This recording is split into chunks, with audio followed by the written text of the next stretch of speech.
O mundo é tomado por um fungo que transforma os humanos em infectados ferozes, devorando tudo pelo caminho e deixando a humanidade à beira da extinção. O que você faria? Você acha que conseguiria sobreviver ao caos causado por esse fungo? Nesse vídeo de Derrotando Filmes, nós vamos acompanhar Melanie e os outros 4 sobreviventes tentando chegar até Londres. E eu vou apontar os erros cometidos por eles, o que você não deveria fazer e tentar tomar melhores decisões para derrotar os famintos em Melanie, a última esperança. Começamos com Melanie em sua cela. Ela está contando quantos segundos consegue ficar sem respirar. Os militares acendem as luzes do corredor, e ela esconde uma foto de um gatinho e de uma paisagem que estavam na parede. A garotinha se senta na cadeira de rodas. Gallagher e Devane entram na cela apontando suas armas para Melanie. O homem prende ela com as amarras da cadeira e começa a levar a garotinha até a sala de aula. Gallagher está apoiando suas mãos nos ombros de Melanie, e o sargento Parks o alerta para manter a distância dela. As crianças são colocadas na sala, e a doutora Selkirk entra no local e pede para os alunos fecharem os olhos e visualizarem a tabela periódica. Ela faz várias perguntas sobre os elementos da tabela. Alguns alunos têm dificuldades para responder, e Melanie demonstra ter uma inteligência acima da média, acertando as perguntas com facilidade e ainda passando cola. A professora Helen Dustino chega na sala e assume a sua turma.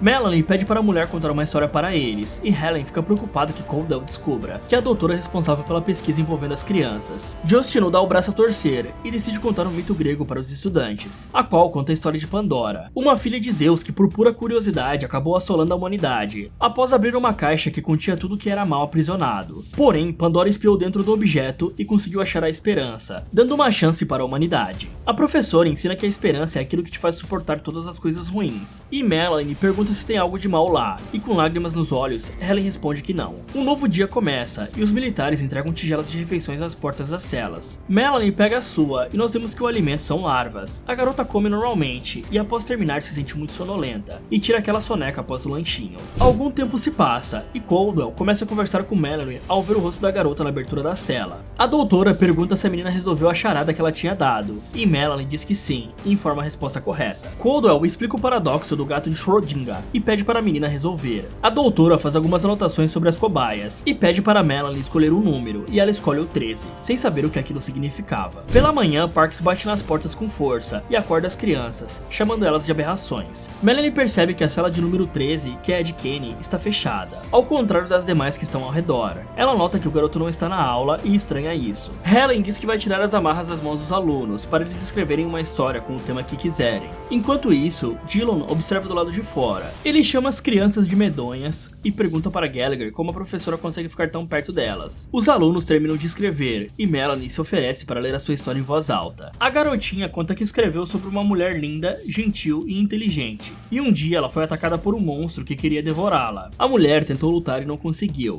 Então surgiu uma garota para a ajudar e finalizou o monstro. A menina diz que a garotinha ficaria sempre ao seu lado e que nunca a abandonaria. E a história acaba com as duas sendo felizes para sempre, o que é uma referência ao carinho que a menina sente pela sua professora. Helen começa a chorar e se aproxima de Melanie, fazendo carinho na cabeça da garota. Parks vê a cena e entra na sala, repreendendo a professora por ter tocado em Melanie. Então ele cospe em seu braço e coloca na frente de um aluno. A professora pede que o sargento não faça isso, mas ele não dá ouvidos. O garoto sente o cheiro do homem e começa a se descontrolar, e tenta morder o braço do militar. Os outros estudantes começam a exibir o mesmo comportamento, exceto Melanie. Parks passa um gel no seu braço e diz para Helen que apesar da aparência, as crianças não são humanas. Melanie é levada até a sua cela. O sargento entra no local e a garota diz que Helen gosta mais dela, que a mulher a tocou e nunca tocaria em Parks. Então ele se irrita e deixa Melanie presa na cadeira, sem poder deitar em sua cama. A professora vai até a cela da menina e percebe o que fizeram com ela. Helen abre a porta com as suas chaves e pergunta se o sargento Parks fez isso, mas a garota não responde. Helen fica próxima de Melanie para tirar as amarras, e a menina diz que o cheiro da professora é bom e começa a perder o controle, como os alunos de antes. Então Melanie grita para a mulher sair de lá e perde de vez o controle e por pouco não morde Helen. A professora consegue sair e fecha a porta. Ela passa o gel em seu rosto e pede desculpas para a garota. Algum tempo se passa e a doutora Caldwell acha a embalagem do gel bloqueador que Helen esqueceu do lado de fora da cela. A doutora comenta que Melanie recebeu uma visita, e a garota diz que não. Porém Caldwell fala que o gel é limitado e numerado, e ela poderia descobrir de quem é olhando a lista. A doutora pergunta se Melanie quer escolher outro número, e a garota escolhe o 4, ou seja, o seu próprio número. Caldwell até questiona se ela tinha certeza, mas a garota confirma. O dia amanhece e os militares aparecem para levar os alunos até a sala de aula, porém Melanie é levada por Parks até um elevador. O sargento aperta o botão de subir, e eles saem em uma base militar, nos mostrando que o complexo onde as crianças estão é subterrâneo.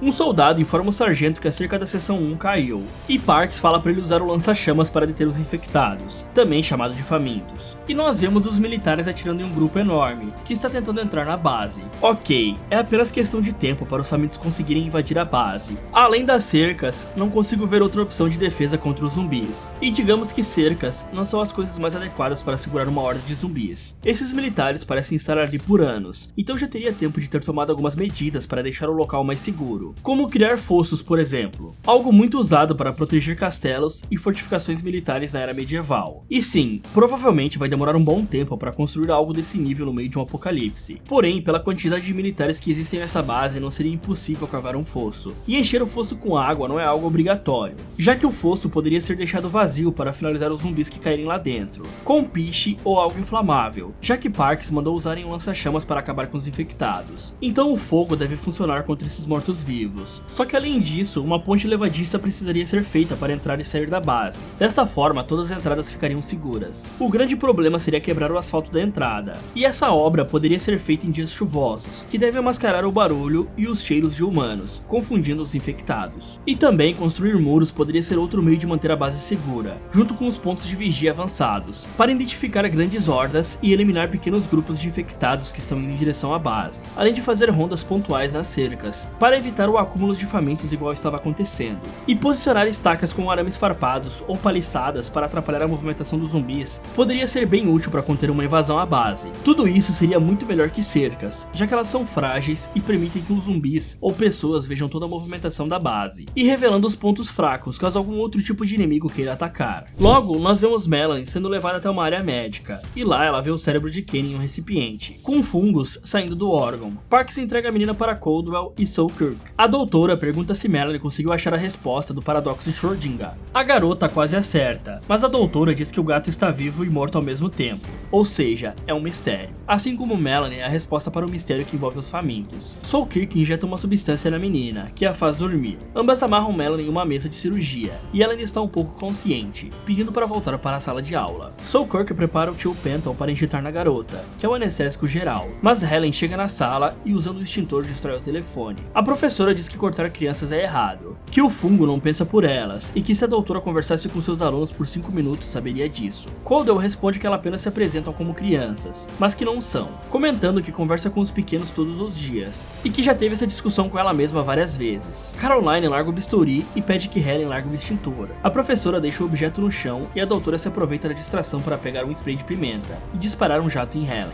enquanto Melanie pede para deixar a professora em paz. Selkirk chama os militares e Caldwell explica que está produzindo um lote de testes de uma vacina, onde Melanie é o ingrediente principal. Caldwell deixa Devane responsável por prender e vigiar Helen. O alarme de emergência começa a soar e Selkirk pergunta se elas deveriam adiar o procedimento, mas a doutora responde que não. Ok, se você já jogou The Last of Us, com certeza você sentiu a vibe dos vagalumes tentando encontrar a cura aqui, e nós já sabemos que isso não acabou dando muito certo, né? Mesmo com a doutora falando que produziu um lote de teste da vacina, eu duvido muito que ela conseguiria reproduzir isso a larga escala, para curar a quantidade massiva de humanos infectados no mundo. Selkirk aperta o botão para fechar as janelas e nem percebe que os famintos estão chegando. Um deles quebra o vidro da janela e morde o braço da mulher. Caldwell pega um extintor e acerta o infectado na cabeça. Outro se aproxima e a doutora usa um caco de vidro para o finalizar. Caroline fica com a mão ferida por causa do caco de vidro, e Selkirk começa a se transformar. A doutora deixa a faminta presa na sala e a criatura tenta derrubar a porta. A infectada não ataca Melanie, já que a garota também tem um fungo em seu corpo. Melanie consegue alcançar o bisturi que estava no carrinho e usa o instrumento para cortar as amarras, enquanto Selkirk lambe o sangue que está no chão. A menina volta para o lado de fora da base e vê que está um caos completo. Os famintos conseguiram dominar o local e estão finalizando vários militares. Helen está lutando contra Devane e Melanie corre para salvar a sua professora. A garotinha morde o pescoço do militar, porém Devane não atira nela e a menina acaba finalizando a mulher da mesma forma. A garota desmaia após se alimentar e Helen pega ela no colo e uma horda de infectados começa a se aproximar da professora. Porém, Parks chega com um caminhão e ambas entram no veículo. Vale ressaltar que os infectados adultos não ficam sonolentos após comer carne, já Melanie sim. E se eles tivessem tomado as medidas necessárias para proteger a base militar, dificilmente ela seria tomada pelos famintos assim. E descer dos carros para enfrentar os famintos é bem idiota. Com essa quantidade de infectados, dificilmente você iria eliminar todos eles sem ser pego. Eles deixam a base militar e Helen tenta acalmar a garota. A doutora Caldwell e os soldados Gallagher e Dillon também estão no veículo. Logo, Parks percebe que Melanie está dentro do caminhão e aponta uma arma para a garota, dizendo para ela sair.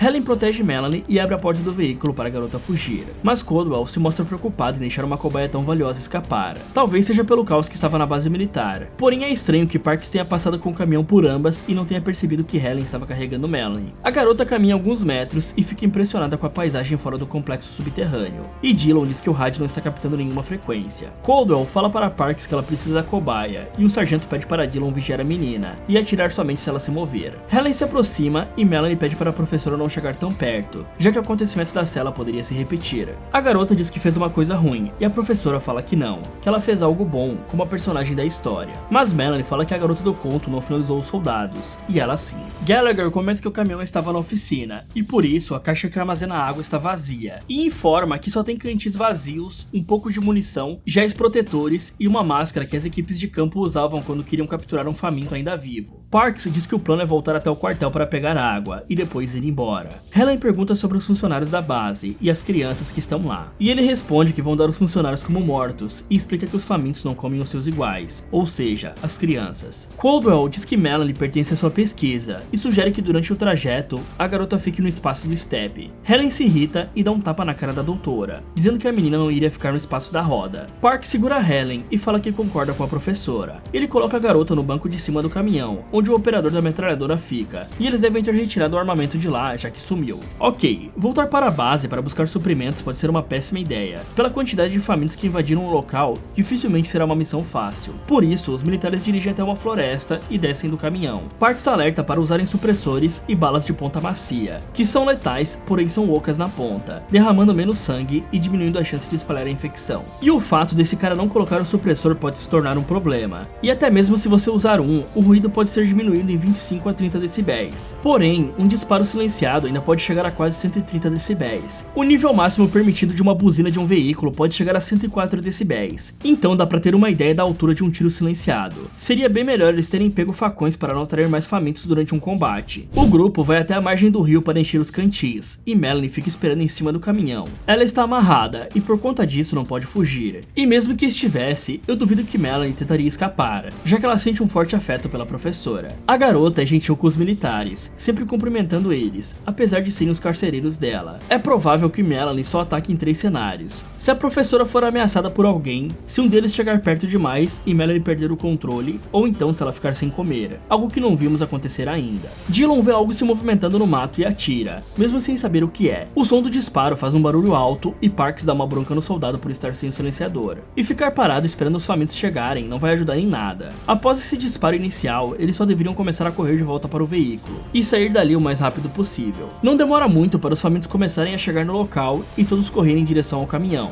Parks acaba deixando seu cantil com água no chão para conseguir empunhar a arma com as 2 mãos. Os militares finalizam alguns infectados e podemos notar que eles só caem no chão quando levam um disparo na cabeça. Helen sobe no caminhão e solta Melanie. Um faminto chega pelas costas de Dillon e ambos entram em luta corporal. O soldado atira sem querer no caminhão e o infectado consegue ficar por cima dele. Dillon grita por ajuda e Parks finaliza o faminto com um tiro. O sargento entra no caminhão e aponta uma pistola para Dillon, pois o soldado estava com um ferimento no braço. Ele tenta argumentar que se cortou em uma pedra quando estava lutando contra o faminto, mas Parks pede para ele esperar alguns segundos do lado de fora do caminhão, para ter certeza que o soldado não está infectado pelo fungo. Dillon insiste que está bem, porém começa a ter espasmos no corpo e se transforma, então o sargento o finaliza. E podemos notar que Dillon e Selkirk se transformaram em questão de segundos, semelhante ao vírus Solano de Guerra Mundial Z, onde as vítimas são transformadas em zumbis em apenas 12 segundos. E Parks foi muito inteligente nessa escolha, sem deixar emoções entrarem no caminho. Parks pergunta o motivo de Melanie estar dentro do veículo com eles. E Helen diz que a garota está com as mãos amarradas e usando uma máscara. Ela pergunta se ainda assim o homem está com medo, e ele responde que sim, e diz que Helen também deveria sentir medo. A professora conta para Melanie que os infectados sofrem de uma doença contagiosa, e Caldwell explica com mais detalhes, falando que é uma doença fúngica, causada pelo Ophiocordyceps unilateralis, que é transmitida por fluidos corporais. Essa infecção existe, galera, porém por enquanto só infecta formigas e outros insetos, as transformando em zumbis. O fungo faz com que as formigas subam em folhas altas e finquem suas mandíbulas nelas, e após isso elas morrem e uma espécie de antena começa a crescer, que serve para espalhar os esporos do fungo e infectar mais vítimas no solo. A doutora conclui que a mordida de Melanie também pode infectar, e Helen se irrita, e diz que a garota não irá morder ninguém. Parks pergunta se estavam sendo seguidos pelos famintos, e a doutora diz que provavelmente não, e comenta que os infectados têm o hábito de andar sempre em grupo, e que eles não sabem o motivo disso. E Melanie, em sua inocência, fala que pode ser por causa da solidão. O grupo tenta ir embora dali, porém o caminhão não quer ligar, e Parks começa a checar o que aconteceu. Ele descobre que os tiros de Dillon perfuraram a mangueira do veículo, e por isso vão ter que continuar o trajeto até Londres andando. Ele entrega uma arma para Helen, e ela pergunta se o quartel não pode mandar um helicóptero, mas Parker se explica que o rádio do caminhão não tem alcance suficiente, e que chegando mais perto poderão usar os rádios portáteis. O sargento entrega a pistola de Dillon para Caldwell, e eles começam o trajeto. Melanie se mostra ansiosa em ver o rio Tamisa, que é o segundo maior da Inglaterra. Ela diz que quer ver pessoalmente, e não por fotos em livros. Bom, pela quantidade de infectados que eles encontraram na floresta, eu não sei se é uma boa ideia passar por dentro de Londres, que é uma cidade extremamente populosa, e deve haver uma alta concentração de famintos lá. Como eles perderam a base militar, eu consideraria começar a procurar por uma nova base, como um castelo, por exemplo. Existem mais de 1000 castelos na Inglaterra, e com certeza daria para usar um como base, pois essas estruturas geralmente são bem construídas e seguras, e devem manter os famintos do lado de fora. Eles chegam na cidade, e Parks observa com um binóculo uma enorme quantidade de famintos espalhados pelo local, e os infectados estão em uma espécie de hibernação. O sargento informa que as lojas foram tomadas faz bastante tempo, e que eles devem procurar por comida nas casas abandonadas, informando que vão tentar passar de fininho pelos famintos que estão no caminho. Helen fica preocupada, mas Caldwell explica que o sentido principal dos infectados é o olfato, e o gel protetor os deixa invisíveis. Parks diz que deixa até um certo ponto, comentando que qualquer barulho ou movimento brusco os acorda, e por isso devem tomar cuidado. E como eles tinham uma fonte de água ali, possivelmente poderiam ter peixes também.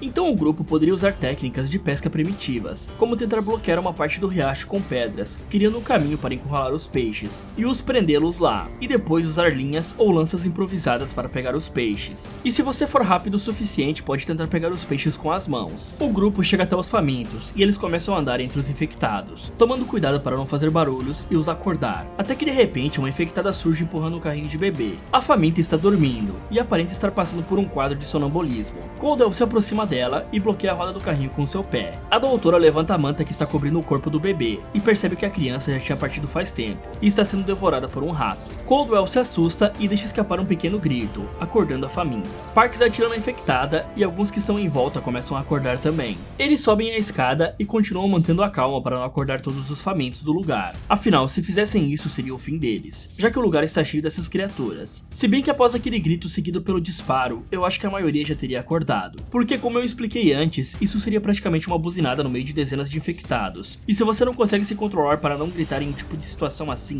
provavelmente você não chegaria muito longe em um apocalipse zumbi. E pegar outra rota, ou um bairro menos populoso, por exemplo, poderia ser mais efetivo, evitando ficar no meio de tantos infectados. O grupo se abriga em um prédio abandonado, que servia de maternidade antes do surto acontecer. Parks pergunta o motivo de Caldwell ter feito aquilo, e ela explica que nunca viu um comportamento maternal em um faminto antes, comentando que estava coletando dados, e que isso faz parte da missão. O sargento diz que essa missão valia até as cercas da base militar caírem, e que agora o objetivo deles é ficarem fora do cardápio dos famintos. E a doutora responde que tomará mais cuidado. Eles se separam para vasculhar o prédio e ver se tem infectados lá. E aqui ninguém deveria ficar sozinho. Como eles estão em 5 pessoas, 2 grupos deveriam ser criados, para ninguém se arriscar sozinho dentro do lugar. Melanie fica algemada sob os cuidados de Caldwell, e Helen fala que se a menina precisar de ajuda é só gritar. E nós vemos que o ferimento da doutora de quando ela se machucou ao finalizar um faminto com um caco de vidro piorou bastante, o que na minha opinião não tinha necessidade, já que ela usou o extintor para finalizar o primeiro, era só ter feito a mesma coisa novamente. Melanie pergunta o que ela é, e Caldwell explica que eles não têm um termo para classificar as cobaias, e revela para a menina sua origem. A doutora conta que o sargento Parks e outros soldados costumavam ir até as cidades para fazer exercícios militares, e em uma dessas dessas ocasiões, os militares acharam recém-nascidos. Os bebês eram infectados, porém eram capazes de pensar e interagir com o ambiente, assim como os humanos, dando a entender que possuem uma imunidade parcial ao patógeno dos famintos. Melanie pergunta de onde esses recém-nascidos vieram, e a doutora responde que esses bebês infectados foram encontrados em uma maternidade. As mães deles estavam lá, porém seus órgãos foram devorados pelos seus próprios bebês. A doutora comenta que a hipótese mais aceita é de que as mulheres que estavam grávidas foram infectadas e passaram o fungo para o embrião através da placenta, e por isso os recém-nascidos forçaram a sua saída de dentro das mulheres. Melanie diz que não queria ter nascido com um fungo, e a doutora comenta que a garota não se parece com nada que já tenha existido, e que o fungo está em volta do cérebro dela. Caldwell fala que quer criar uma vacina e salvar a todos. Enquanto isso, Helen encontra um infectado comendo seu próprio braço e finaliza ele. Anoitece e a professora fala para Melanie que tentou achar comida, mas não conseguiu,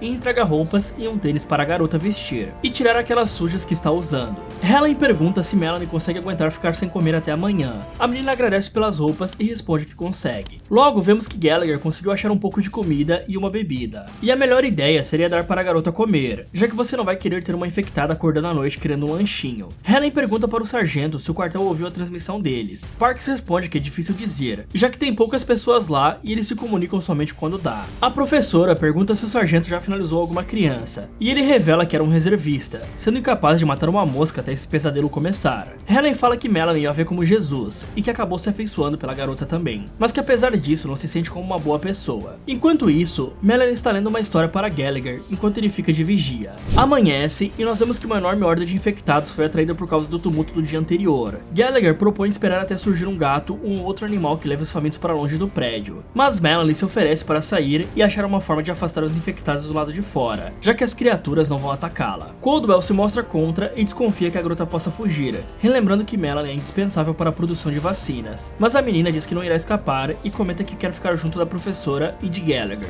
Então Melanie veste suas novas roupas e fica encantada com o tênis de velcro. Ela sai do prédio e começa a andar entre os infectados adormecidos. Provavelmente, se ela saísse gritando, atrairia a atenção dos infectados. Mesmo que eles não sejam atraídos pelo cheiro da garota, os sons chamariam a atenção deles. Ela caminha mais um pouco e acha um gato. Melanie sente o cheiro do animal e desperta seu instinto de faminta, correndo atrás do bichano e se alimentando dele. A garota desmaia e depois de acordar começa a vasculhar uma casa. Ela se diverte vendo coisas que não conhecia, como uma secadora de roupas, um imã de geladeira e outros móveis. Logo, Melanie escuta um cachorro latir. Ela pega o animal no colo e o leva até os infectados que estão na frente da maternidade. E podemos notar o desespero do cão ao ver os famintos. O animal acorda os infectados e Melanie o coloca no chão. O cão foge e os famintos correm atrás dele e saem de perto do prédio. Helen fica chocada ao ver a garota com a roupa cheia de sangue, e Melanie diz que eles já podem sair e que ela não está mais com fome. Gallagher está com uma expressão de medo e Parks diz que a menina fez um bom trabalho, colocando a máscara nela e a algemando novamente. Eles deixam o prédio e continuam caminhando com o objetivo de chegar em Londres, e nós podemos ver que a vegetação tomou conta da cidade,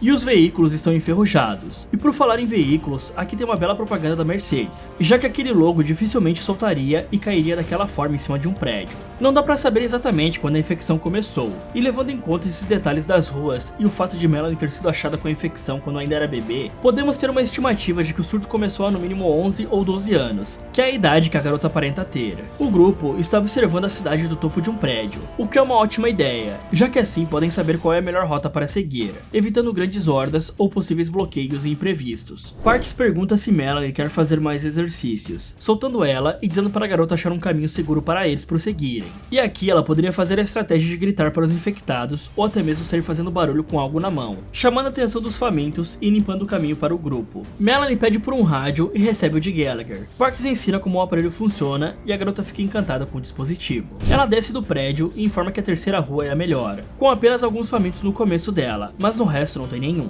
O grupo chega até a garota e ela está observando um pequeno outdoor com a foto de um gato. Helen pergunta se Melanie quer um bichano e ela responde que já teve um. Eles passam por galhos que estão crescendo e se formando através do fungo que está nos corpos dos infectados. E Caldwell explica que já viu isso antes e que é o próximo passo no ciclo da vida do patógeno. Melanie pergunta se isso irá acontecer com ela e a doutora responde que depende, explicando que na segunda geração, que é a da garota, o fungo pode atuar como um simbionte. O termo simbionte deriva da palavra simbiose, que significa viver junto, e é usado para classificar dois seres de espécies diferentes, que são definidos como um só organismo, como no filme Venom, onde Ed Brock é um humano e o Venom é um alienígena, e ambos dividem um só corpo. Coldwell faz uma piadinha e diz para a menina avisar se começar a desenvolver sementes, se referindo àquelas sementes que estão nos galhos. O grupo encontra um caminhão que está bloqueando o caminho, e Parks diz para eles contornarem. E talvez aqui não teria necessidade de fazer isso, já que poderiam passar por debaixo do caminhão ou tentar empurrar um carro para a frente e escalá-lo. Logo, o grupo passa por um prédio que está coberto pela próxima fase do ciclo de vida do fungo, que é a fase sexualmente madura. A doutora explica que não tem famintos no lugar, pois todos se juntaram e começaram esse processo.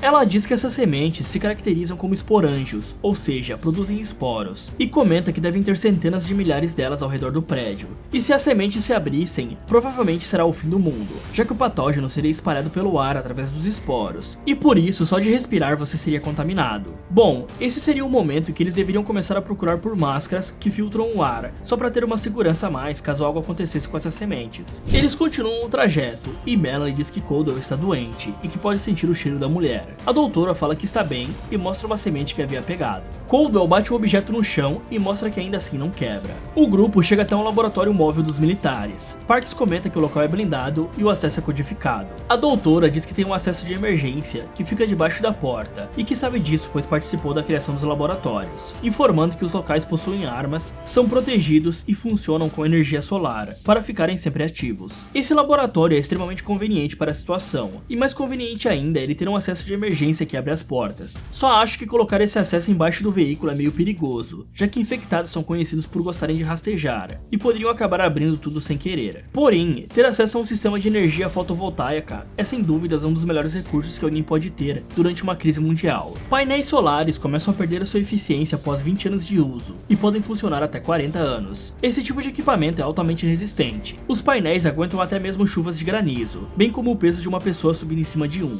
já que são construídos com vidro temperado. Parks abre a porta e eles entram no laboratório. Eu checaria o local só para garantir que não tem nenhum faminto lá. O sargento acende as luzes e fica surpreso ao ver que os painéis ainda funcionam. E se ele tivesse visto os vídeos do canal, iria saber de antemão que estariam funcionando. Coldwell começa a testar e verificar os equipamentos médicos do local, já que ainda pensa em produzir a vacina usando Melanie. O sargento entra na cabine do caminhão e tenta ligar o veículo, porém não consegue. Helen começa a procurar comidas nos armários. Gallagher vê a foto de 3 militares e comenta que eles poderiam ter saído para explorar, mas Helen acha que eles já foram finalizados. Parks diz que provavelmente o motor ainda funciona e tenta entrar em contato com o quartel usando o rádio do laboratório, mas ninguém responde. Helen diz que não tem nada na cozinha do lugar, e Gallagher se oferece para ir lá fora procurar mantimentos. Parks pede para ele manter o contato com o rádio, e vocês já sabem o que eu penso sobre sair sozinho. Com certeza esse cara vai ser finalizado. Melanie começa a se descontrolar por causa do cheiro de todos, e diz que tem que sair para comer. Ele solta uma garota e ela tira a máscara e procura algo para se alimentar usando o olfato. E provavelmente esse grupo não liga muito pro Gallagher, já que soltaram uma infectada com fome enquanto o cara estava lá fora. Melanie pode acabar perdendo o controle e se alimentando do cara. Eu entraria em contato com ele pelo rádio imediatamente, pedindo para ele retornar, pois Melanie estava solta procurando comida.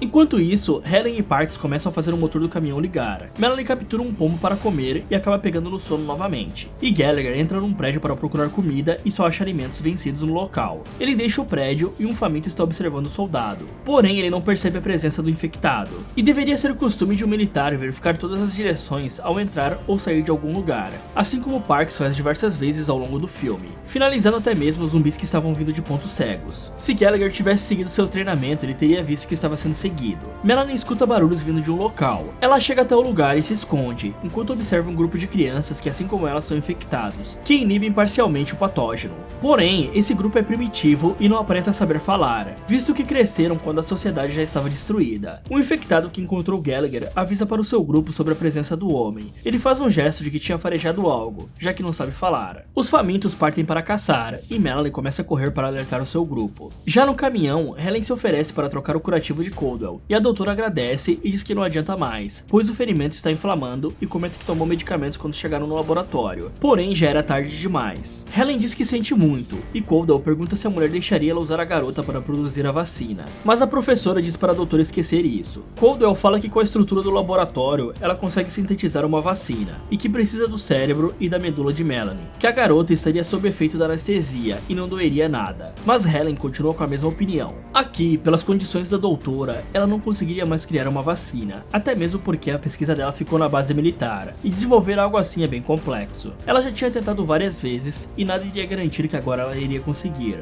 A garota chega no laboratório e informa informa que tem um grupo de crianças iguais a ela na cidade, e que esses famintos conseguiram sentir o cheiro de Gallagher, e agora estão atrás do soldado. Bom, eles poderiam muito bem usar alguém desse grupo para tentar desenvolver a vacina e deixar a Melanie viva, já que ela é uma peça fundamental para eles terem ficado vivos até agora. Parks diz que Gallagher está usando o gel bloqueador, e Melanie fala que o gel também tem um cheiro, e reconhecendo esse aroma dá pra seguir o homem. Caldwell comenta que os pequenos famintos devem ter finalizado os 3 militares que estão na fotografia, e por isso reconhecem o aroma do bloqueador. Passamos para Gallagher, que começa a seguir uma trilha de enlatados que leva até uma loja. Ele deixa o cinto no chão para conseguir passar pela pequena abertura do local. Ok, não é possível que esse cara não tenha pensado que isso era uma armadilha. Se ele tivesse visto o vídeo de ter alguém na sua casa, com certeza não estaria entrando nessa loja. Dá pra notar que o cara teve suspeitas, mas mesmo assim ele seguiu em frente. Gallagher poderia pelo menos ter entrado em contato com o grupo e informar que estava entrando em um local fechado e que havia encontrado algumas latas de comida. Parks tenta entrar em contato com o soldado, mas não consegue, já que Gallagher deixou o seu rádio no cinto. Ele poderia simplesmente ter puxado o cinto com o braço depois de ter entrado na loja, ou então levar somente o rádio consigo, visto que o seu superior havia lhe pedido para manter contato usando o aparelho. O quartel-general finalmente entra em contato, e Parks informa que o seu grupo está em Londres, há cerca de um dia deles. Porém, uma militar responde que o quartel está prestes a cair, e que eles precisavam evacuar o local. Ela pergunta a situação da base do Hotel Echo, que é o complexo que foi dominado anteriormente. O sargento fica sem palavras, ao perceber que o lugar que pensavam ser seguro está sendo invadido pelos famintos. E Melanie começa a puxar a roupa do homem, para eles irem logo resgatar Gallagher. Os 3 saem do laboratório, e a garota começa a farejar o cheiro do gel. Gallagher está distraído vendo uma revista adulta, e uma das crianças surge atrás dele com um rato na mão, oferecendo ele para o homem comer. Gallagher pergunta qual é o nome da menina e diz que não quer comer o rato. Ele demonstra um pouco de empatia e fala que a criança precisa mais do alimento que ele. A menina começa a atrair o soldado para um dos corredores da loja, e quando Gallagher chega lá, é ferido pelos outros famintos da tribo. O soldado acaba caindo no chão e as crianças começam a se aproximar dele. Gallagher pega uma granada e ameaça se explodir e levar os famintos junto, dizendo que se o tocarem, ele acionaria o explosivo. Porém, o militar não tem coragem para fazer isso, e os infectados finalizam ele. Bom, eu puxaria o pino facilmente, ele estava totalmente encurralado, e só tinha um possível resultado dessa situação. Se Gallagher fosse um pouco mais ágil e habilidoso, ele poderia ter jogado a granada nos infectados à sua frente, pego proteção e tentado acertar os demais com a pistola. O raio de explosão de uma granada não é algo absurdo como vemos em muitos filmes. Seria bem difícil ele sair vivo dessa, já que ele tinha sido ferido pelos famintos, mas tentar algo é bem melhor que ficar parado enquanto é devorado. E eu fico pasmo como um soldado treinado consegue ser enganado por um ser de inteligência primitiva. Só de olhar para aquela menina já dá pra saber que ela não fala, afinal a mesma estava se comunicando com gestos. Então qual seria o sentido de ameaçar esses famintos falando que iria detonar uma granada? Eles nem mesmo sabem o que uma granada faz. Como eu falei, ele deveria simplesmente ter lançado o explosivo, finalizando uma boa parte do grupo, e os que restaram poderiam ficar assustados e fugir. O restante do grupo chega até a loja e acham os pertences de Gallagher do lado de fora. O grupo entra no local e Parks olha o que restou do soldado, se irritando e xingando os famintos, mas Melanie fala que eles só querem viver. Helen diz que os famintos armaram uma cilada, assim como fariam com o animal. Logo, Melanie percebe que as crianças estão do lado de fora e que armaram para eles também. O sargento se prepara para atirar nos famintos, porém Melanie não deixa. Uma infectada tenta atacar os 2 humanos, mas a garota dá um soco na cara da faminta e começa a gritar com os membros da tribo, para tentar estabelecer dominância. O líder do grupo que está segurando o taco desafia Melanie, e uma espécie de rinha de infectados começa, e a garota acaba saindo vitoriosa, após prender o infectado com uma algema que tinha pego de Parks. Então Melanie finaliza o faminto ao melhor estilo Negan. A garota assusta o resto da tribo e pede que Helen e Parks finjam que tem medo dela, o que naquele momento ela nem precisava pedir, já que os dois estavam tremendo na base, e com isso os 3 conseguem sair do lugar. Ok, eu até entendo Parks não atirar nos infectados, pois dificilmente seria possível eles eliminarem todo o grupo, já que precisariam acertar apenas headshots. Porém, os famintos conseguem sentir o cheiro do gel, e também da carne humana, e poderiam segui-los ou ir até o laboratório a qualquer momento, bem como armar outra armadilha. Dessa forma, eles nunca ficariam seguros com essa tribo de jovens por perto, e eu duvido que essa tentativa de dominância de Melanie tenha causado um grande efeito, visto que ainda assim alguns famintos ameaçaram atacar Helen e Parks, quando os 3 estavam deixando o local, e os infectados ficaram preocupados com o estado do seu líder, indo ver como o garoto está. Helen diz que eles precisam ir embora de lá, e antes disso informaram ao quartel que a base Echo está abandonada. Parks fala que eles têm que verificar quais são as coordenadas do novo local, para saber para onde o quartel está se mudando. Os 3 chegam até o laboratório e notam que as portas portas automáticas estão abertas. Parks abre a segunda porta e eles entram no local para ver o que aconteceu. Caldwell está usando uma máscara e segura um tubo de gás sonífero. Ela aponta uma pistola para Parks e logo o trio desmaia ao inalar a substância. A doutora aperta um botão que ajuda a ventilar o local e retira a máscara. Ela pega a Melanie e coloca a garota ao lado da mesa de cirurgia, mas Caldwell começa a gritar de dor por causa do seu ferimento infeccionado. Ela vai até a pia para limpar a ferida e quando se vira percebe que Melanie está acordada. Caldwell tenta pegar algo para ferir a garota, mas Melanie diz que é mais rápida e queria morder a doutora se ela tentasse algo. A garota revela que não precisa respirar tanto quanto um humano precisaria e conta que na base conseguia aprender a respiração e contar até 1000. E era por isso que vimos ela contando em sua cela no início. Caldwell diz que o fungo metaboliza o oxigênio por Melanie, como um simbionte, e a doutora tenta apelar para o emocional da garota, falando que tem tudo o que precisa no laboratório para produzir uma cura, que salvará Helen e o Sargento Parks. Caldwell pergunta se a menina quer ver a professora Helen virar um monstro, e fala que só Melanie pode dar uma vida segura e longa para Helen. A garota diz que a professora pode ficar no quartel, mas Caldwell fala que o quartel está caindo, e mesmo que Helen fugisse, as sementes iriam se abrir em algum momento, que não dá para abri-las com as mãos, mas que respondem ao calor ou à umidade, e por isso uma enchente ou um incêndio podem liberar os esporos das sementes, o que sem interferência humana deve ser bem difícil de acontecer, já que mais ninguém habita aquele local. Melanie pensa em ceder o seu corpo para criar a vacina, porém ela pergunta se Caldwell ainda vê as crianças como cobaias, e a doutora responde que não. Mas a garota diz que é injusto eles terem que morrer para alguém como Caldwell viver. Melanie diz que a doutora ficará a salvo dentro do laboratório. Ela pega uma caixa de fósforos e deixa o local. Então Caldwell tenta seguir Melanie e sofre uma emboscada da tribo de famintos, e é finalizada pelas crianças. A garota chega até o prédio com as sementes e coloca fogo no local. Então as sementes começam a se abrir e espalham o patógeno através do ar. Melanie percebe que Parks está lá e diz que ele deveria ter ficado no laboratório. A menina comenta que espalhou os esporos pelo ar e pede desculpas para o sargento. Ela diz que o planeta vai mudar e que tinha fechado a câmera para proteger ele e Helen. Parks começa a ter espasmos pelo seu corpo e entrega sua pistola para a garota ao finalizar. Ela engatilha a arma e diz que aprendeu vendo Parks manusear a pistola. O sargento diz que a última vez que a viu ela tinha 7 meses e estava linda, e que torcia para a garota estar por aí em algum lugar, e ele estava se referindo à sua filha. Parks se transforma e Melanie o finaliza. Logo em seguida ela começa a chorar em cima do corpo do sargento. Helen acorda e se encontra com Melanie através das portas automáticas, e ambas colocam as mãos no vidro. Algum tempo se passa e Helen está deitada chorando. Alguém bate na porta do laboratório e nós vemos que é Melanie. A professora traz um quadro branco e começa a dar aula para as crianças da tribo, e também para as que eram cobaias dos militares, enquanto Melanie tenta ensinar as crianças primitivas a se comportarem.